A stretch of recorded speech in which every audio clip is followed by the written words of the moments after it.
ngati nkhondo zawo zoti zilimbane ndi pemphero.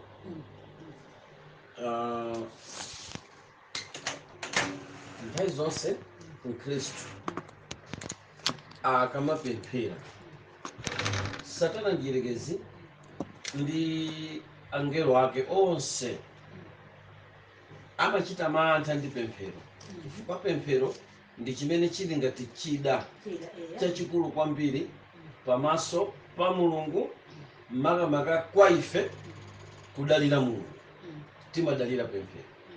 Koma ufumu wa Satana mdierekezi umasokoneza pemphero mu njira zitatu. Njira yoyamba, anayika pozungulira pa iweyo, anayika timu imene imatchedwa kuti Samiroza. Ziwanda zotchedwa Samiroza ndi zachisawawa, ndiye mukagwada Khristu kupemphera, kagulu kamene kakasamiroza kamabwera kuzasokoneza. Zili ngati mmene tichitira kuti kapena chinthu chalowa pachire ndi simunaone kuti chayenda bwanji, timapanga kanga nipapasira kuti mwina kwati muchiopseza kuti ngati chinabisala chitani chivumbuluke. Ndi kagulu kamene kakasamiroza munthu akagwada kamapanga na shishisha amene yamamveka bwanji ndi amene amabwera mu bongo pamene mwagwada kuzapemphera. Mukumbukire amayi uchi, anzanga uchi, mnyamata uchi, napanga chako. Pamene ukupemphera amakhala Samiroza, amakhala kukukumbutsa zinthu, mapulogalamu ambiri, koma inyoto mukulankhula Ambuye nthandizeni mwakuti uli pakati wepopemphera, koma pemphero lako lija limayenda limodzi ndi zokumbukira. Kamkunivesa pamenepo, limayenda limodzi ndi zokumbukira zimene mukukumbukira zosathandiza chilichonse. Zokumbukirazo zimatchedwa gulu la Samiroza, zimene zimakansokoneza munthu uja. Munthu akhoza kukhala pa pemphero 30 minutes or 1 hour, Samiroza akusokoneza. Ndiye muzaona kuti iniyo muzikhala kuti pakamwa panu pakutchula, koma mu bongo mwanu mukuyenda nsonkhani ina. Ndiye pemphero limapita mizera iwiri, uku mukupemphera mawu mukutchula, uku nsonkhani za mutu. Amene amapangisa kuti muzikumbukira nsanga zimene zija amatchedwa kuti cha Samiroza. Na gulu limeneli lapangisa anthu ambiri kuyamba kumanena kuti komatu ndimapemphera koma Mulungu sandiyankha, komatu ine ndinapemphera koma chakuti sichikuchitika. Chimene chimapangisa kuti chochitikacho chisachitike. Gulu limeneli ndi gulu loopsa kwambiri, chifukwa limautsa zoutsa. Mwina nkhani yopanda pake, koma kanthawi kokaka imatha kubwera malingaliro, ndi kuyamba kusova milandu, kuyamba kusova nkhani, kuthesa zina zache, kuyankha mayankho, mafunso, koma uli mkati mwa pemphero, mpaka mumaona kuti pemphero lija likupita lopanda kanthu. Ndi gulu limeneli limakhala ngati gulu number 1, kapena kuti chotchinga number 1, chimene chimapangisa kuti mapemphero asapite kukafika kwa ndani, kukafika kwa Mulungu. Chachiwiri ndi chakuti munthu mkhristu apewe uchimo pauka, chifukwa uchimo upauka ndi nkhondo yaikulu kwambiri imene imapangisanso kuti inuyo pemphero lanu mudzilimva kukayika kuti Mulungu akuyankha, chifukwa chipangiso chimenechi chimabwera kuzakumbutsa uchimo. Samiroza akukumbutsa zochitika za mkati mwa ulendo, koma gawo number 2 umakumbukira uchimo. Satana amabweresa zimene munalephera mkati mwa pemphero ngati chipangizo chimene chikupangiseni kuti pemphero lanulo lisapite kutali. Nje iniyo madzamba kuchita kuyerekezera mmene mukupangira popemphera kapena Mulungu mukuntchulayi ndi uchimo uja. Ndiye uchimo uja kwa inu mumauona kukula kusiyana ndi chimene ndi amene mukumpempha kapena kusiyana ndi mmene inuyo mulili. Ubale wa inuyo ndi Mulungu umadzapezeka kuti wachepa. Satana wakuza kwambiri tchimo lija. Tchimo ndiloopsa ndithu ndipo silifunika kulichita. Chifukwa chakuti tchimo ndiloopsa silifunika kulichita, limadula ubale kwa Mulungu. Ndi zotheka lero kuti inu pamene mwagwada pansi mukufuna kupemphera, ziwanda zija Satana uja amakubwereserani chinthu choopsacho m'maganizo mwanu, ndikuyamba kukukumbutsani kuti komatu pali izi. Ndiye kuti niyo umboni wosonyeza kuti ndi Satana amakupangisani kukhala zosatheka kuti Mulungu angakukhululukireni. Tchimo ndilosakonzeka, sinamalize kukonzeka. Pamakhala zokayika zimene zimayamba kubwera, zimene zimabwera ndi Satana ndiyerekeza. Now gulu limene limangokumbusani uchimo umene munapita kumapanga ku dziko lapansi, limakhala ngati kuti gulu la angelo aziwanda namba 2.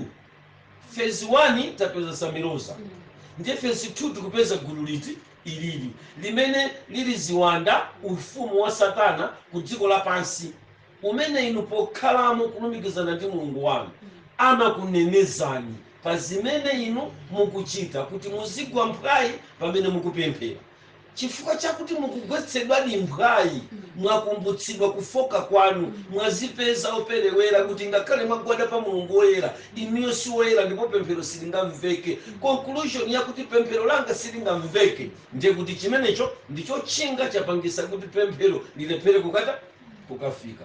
Pamene chachitatu ndi chakuti ufumu wa Satana, ngakhale ife mmene tinali kuchipembedzo cha Satana, amatiuza kunena kuti Satana ndiyerekezi Lucifer amakhala m'maplaneti ena kumwambako, ndipo amanena kuti mkatikati mwa malo amene Satana amakhala ndikotetezeka, nkochingika, kuli waya kunachinga kumene kunda angelo, kotero kuti apansi sangabowole chisawawa, nawonso angelo pochoka kumwamba sangabowole socha kolingana ndi kuganiza kwa Satana ndiyerekezi. Na mumvese pano kuti ngakhale Mulungu kumwamba nayenso akamapereka mayankho kapena akamatuma angelo kupita pansi, angelowa amadusa chifukwa chakuti ali ndi mphamvu ndi maonekedwe au Mulungu pochoka mmwambamo. Koma akafika mulengalenga umu kuthekera kulipo kwakuti akhoza kuwalanda madalitso ache kapena mapemphero ache. Tikuonera Daniel kuti kuchedwa kunalipo. Chifukwa chani kuchedwa kuja kunalipo? Chifukwa angelo akubweraja si Mulunguyo. Angelo a Mulungu awanda angelo so amene anali a Mulungu koma anagwa, koma onsewa ali ndi maonekedwe ota aungelo, ndikuti mphamvu ndizofanana zikuleza Mulungu. Chifukwa kuti awa akuonjezeka kuti Mulungu waonjezerapo mphamvu powatuma, koma Mulungu atakachokepo ndiye kuti awawa onsewa ndiofanana. Angelo akugwawa ndi angelo enieni amene akugwira ntchito lero mu ufumu wa Mulungu. Ndiye gulu limenelo la angelo limenelolo mmene momo ndi mmene moja mumamva kuti akalonga amwambamwamba. Ndi amene wonso ndiye amene chili chitseko namba 1 kusiyana ndi zitseko ziwirizi zimene zimapangisa kuti pemphero lisafike. Chifukwa amene aja amachinga, mukakuwa Mulungu amamva, mumayembekezera kulandira. Ndiye tinkhondo sepona angelo ajapota pobwera kuti adzalandira zinthu zanuzi. Namba 2, pemphero lija likamapita, angelo a Satana amakumbutsa Mulungu. Ndapemphera lero koma mawa ndagwa muchimo, nkuja ndagwaso muchimo, koma dzana ndinapemphera. Uchimo ndi kuyendawo ndi umene tsopano angelo aja Satana amakumbutsa. Onani ngati kunenera zimene zike zimapangisa kuti akhale ni mphamvu zowakha mapemphero anu aja. Koma chachikulu kwambiri chimene tingadziwe nchakuti mulengalenga muli chitseko, muli khoma la angelo aziwanda la mphamvu. limene limatchedwa kuti akalonga kapena kuti mujatima mvera buku la Aefeso mene limafotokozera muja kunena kuti kulimbana kwathu sitilimbana nalo thupi ndi mwazi koma choyipa cha mdziko lino komanso cha uzimu nzakumwamba. Ndi gulu limenelo la uzimu nzakumwamba limapangisa so kuti pemphero lathu likhale likuta likulimba.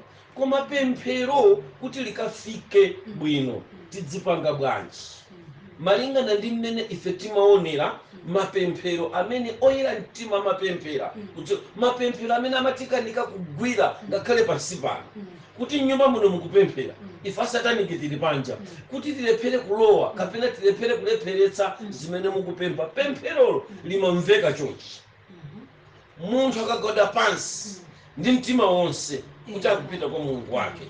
Chinthu choyambirira pempherolo akamatulutsa mawu apakamwa pake kutchula Yesu mkati mwa pemphero muzikhala mavesi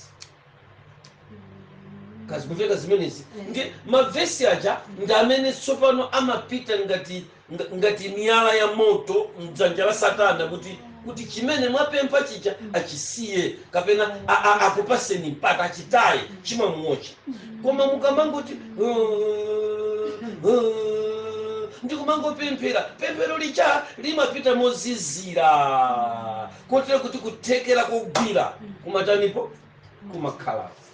Mverani amatiuza kuti mumachidziwa chifukwa chimene pemphero la Daniel linagwidwira ndiye timati ayi sitikuchidziwa. Misonkhano ya Satana atumene ife sitikuziziwa. Ndi amati ehe nthawi imene ija Yesu wawo anali asadafe. Ndiye pemphero la Daniel linali ndi zoperewedwa makeiji ena panalibe.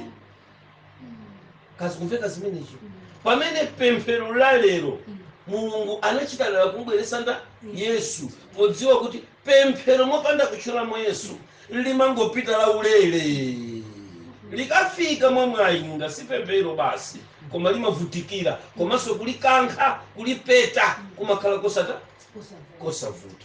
Kumbukirani Yesu akwauza ophunzira amanena kuti ndinakupemphererani ndipo Satana amakupetani inuyo. You see? Now ankapeta bwanji amakwanisa kwapeta chifukwa anthuwa akuchokera ku Chiyuda.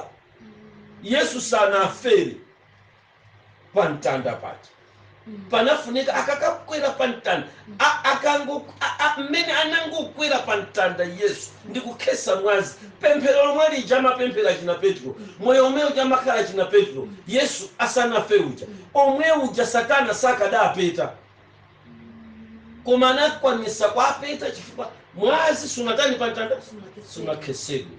Now amatiuza kuti mmene anthu awo apemphera kapena ndinene kuti Mkhristu akamapemphera pemphero lichinamatchula mavesi mawu a Mulungu mmenemo kutchula mmenemo Yesu kumantchula mkati mwa pemphero muja mawu a Mulungu awa omwewa paokha ndi amene amayimira Yesu Khristu chifukwa Yesu ndiye mawu.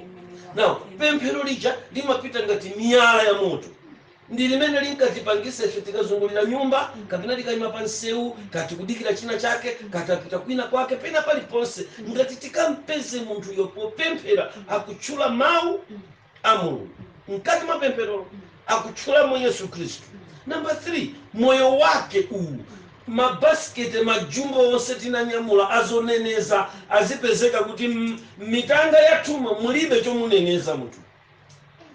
Pemphero limenelo limapita direct kupatuka kumyata chifukwa wake choneneza palibe. Zikumveka zimenezo. Pemphero lake akutchula mawu Yesu Khristu akutchulanso Yesuyo paekhaekha. Na zimenezi zimapangisa kuti pemphero likamapita mbalimo limakhala ndi support ya mawuwa imapita ngati miyala yochoka kulegeni koma yotentha yakuti ngakhale ufumu wa Persia ngakhale akalonga amulengalenga amathawa kupatuka ulendo pemphero latani lafika. So chimenechi ndi chimene mpingo muchidziwe kuti tikamapita kopanga ataki anthu kuti mapemphero awo alephereke kapena chimene chimapangisa kuti mapemphero akanike ndi chifukwa kuti ambiri tikamapemphera sitimayika mu mawu a Mulungu mavesi ichi mwanjira ina ndekuti pamene tikuwerenga mawu a Mulungu ndekuti tikutenga chikhulupiriro chonse cha Mulungu chimene chija Mulungu watika mavesi aja ndi miyala ndiye mwina mukupanga nkhondo zikumveka zimenezi legeni ndi imene iBhayibuli lili apapa koma ngati simukutenga mwalawo ndikuyika pa legeni ndikugenda myala olomwasunga ilibe ntchito ndi zimene ndinkafotokozera kapena ndibwereze kuti ndaina yakenso azimayi nyumba muno kumbukirani kuti kumalayi kudabuka mtumiki wina wachikazi amasonkhanitsa azimayi onse ku Blantyre anasowesa mtendere kwa basi chama 96 7 8 kulowa 2000 mkanthawi kameneka anthu amanyamuka chama tuza kumapita ku Blantyre kuli mtumiki wachikazi sindinchula zina pa tidanya mukumumva sole ali ndi moyo woto ali Blantyre mu koma utumiki wa azimayi kwawo pano unazilala chinazilalisa cha tidapita ife kukafika mpaka kunyumba kwake tinafika pa gate tinampeza gadi ali pamene tinapanga masamu amene tikwaziwa achipembedzo cha Satana majiki athu pamene pati agadi kuta kugona wa ife kuyenda waya tinakafika nyumba titafika pa khomo tinapeza kuti sanagone mzimayi pamodzi ndi achana ake ndi anthu amene amakhala nawo muta nyumba mucha tinapanga masamu kuti anthu achata agone anthu onse anatopa tinamva balala kuzimisa TV aliyense ukalowa kuchipinda tinadikira tinalowa ndikunena tu za pemphero limene likafika kucha kumwamba komanso ndikunena zakuti Baibulo ndi thumba la miyala pemphero lanu lija ndilegeni mawu a Mulungu ndi thumba la miyala imene ikufunika kuti mudzitola mavesi kuyika kucha kulegeni ndikutumiza na tinapeza thumba la miyala ali Baibulo lili kumutu kwa yaya amene tinayenda mpaka kufika kuchipinda tinampeza mzimayi wagona pa bedi Baibulo lili pati sikuti lili pambali pokha koma adafika potenga nkusamila ine ndamene ndinanyamula mutu kukhazika ndikutenga cha Baibulo lo ndikumuyikira poteropo leza la mmanja kuchosa kupalapala kuyika mkajumbu nkumapita utumikio kuchokera ndai imeneyo bwata kolowa sizinadziwike pamene papa ndikupachula kuti niyo muphunzire chani anthu ambiri timapusa kuti mawu a Mulungu kaya pogona muzisamira Baibulo basi kungolisamira Baibulo ndizopanda ntchito iliyonse chifukwa amenewa ni mapepala akulemba anyamata ndi mulimbi ni mapepala mphamvu ya malemba amenewa imalumikizana ndi munthu komanso pamene ukudzuka chimene chisopano chimazakhala cha uzimu ndiye Mulungu amapanga mawu akewo kwatakasa kuti ayambe kukhala mawu a moyo ndiye umakhala ndi moyo weniweni na mukamapemphera mu dzina la Yesu kolingana ndi vesi kazikumveka pamenepo ndiye kuti mumakhala kuti mukutola cha mwa vesilo mukuyika kucha kulegeni mukugenda pamodzi ndi zimene mukupempha liti moto umenewo Lucifer mulengalenga mwakemo pansi pa dziko lapansi pansi pa nthaka kunyanja kakuberemuda ilandikaya kuti konse palibe chiwanda chimene chidayeserapo kugwira pemphero limene likupita ndi vesi ndi mawu a Mulungu akulenga mkatimo chifukwa mawuwa ndi moto palibe angagwire adalipezerera la Danieli mwambamo masiku omwewo chifukwa Yesu kulalibe koma lero laine sangalipezererenso akuchepa kwambiri choncho pamene tikufuna kuti pemphero lathu lifike pamaso pa Mulungu chithunzi cha Satana akamakuona ni mukupemphera pemphero limene mukupemphera lija amadziwa kuti asiya miyala sadayika ambuye miyala sanayike lilimelo lilibe ntchito mupemphera palibe sanayike cha koma mukangoyamba kolingana ndi vesi namba amazozamba kuvuta za kazikumveka zimenezi nchifukwa chake mwina pamene tikupemphera mpingo tiyana tiphunzire kupemphera koma mkati mwa pemphero muzikhala mawu.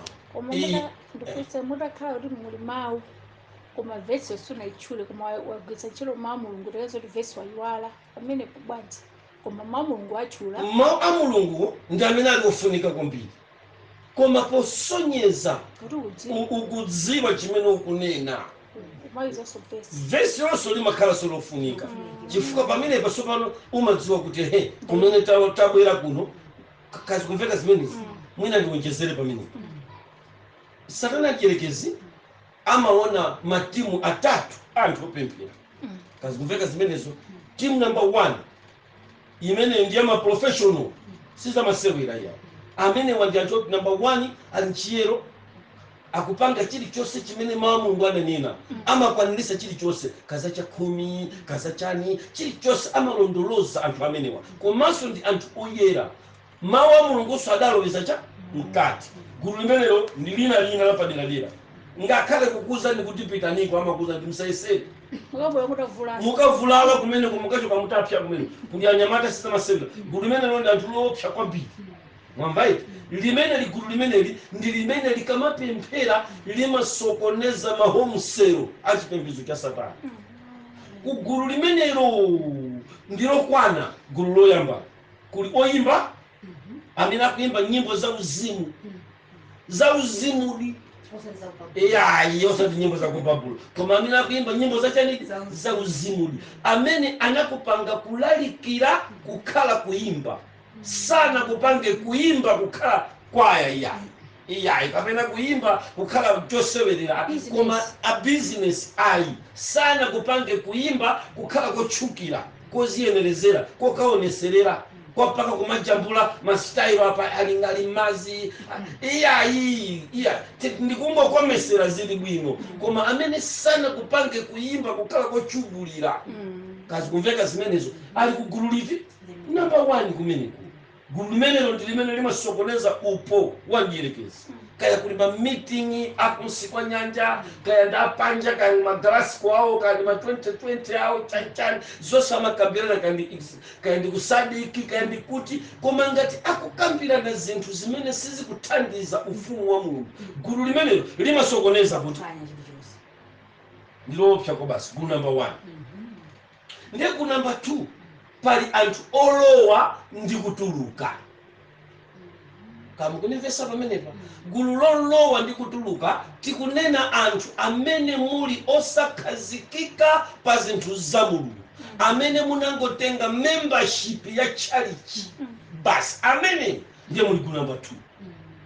Gulu lovuta kwambiri lososa mtendere kwa basi kazi kumveka kaya limeneli ili ndi limene limaperekera mpata kuti ndiyerekezi azipeza nawo malo mu zinthu za Mulungu kazi kumveka kaya. Gulu lolowa ndi kutuluka ndingokuyerekezerani kungoyerekeza mpingo tiuyerekeze mpingo wa Mulungu dzina lakuti muli anthu olowa ndi kutuluka. Kuli gulu lina licha lili kumwamba licha linawo mamemba lati mmene muli na gulu limene lilolowa ndi kutulukali ndi limene likatuluka ukasewera kuchigololo uko kuzibwenzi uko likamaka lowa ndi kuti latenga ziwanda china janapa ulendo nawo mpaka kukafika nawo mchalichi ndekuti ngati chalichi chili mamembala 20 siku limenelo kuphatikiza ndi ziwanda membership ya siku limenelo kubwera kwanthu kumafika mwina 50 90 ziwanda zaperekeza nawo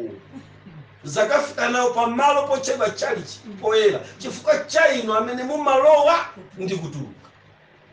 Kodi sikuveka zimenezi timvane topano na amenewa ndi matransport amene chipembedzo cha Satana timadalira lero tikacheza kuchipembedzo sonso ndikuti tiziyenda m'misewu tiyaona madikoni ma church elder ayima mu 18 akudikira chibwezi akambirana atenga ndalama kupereka.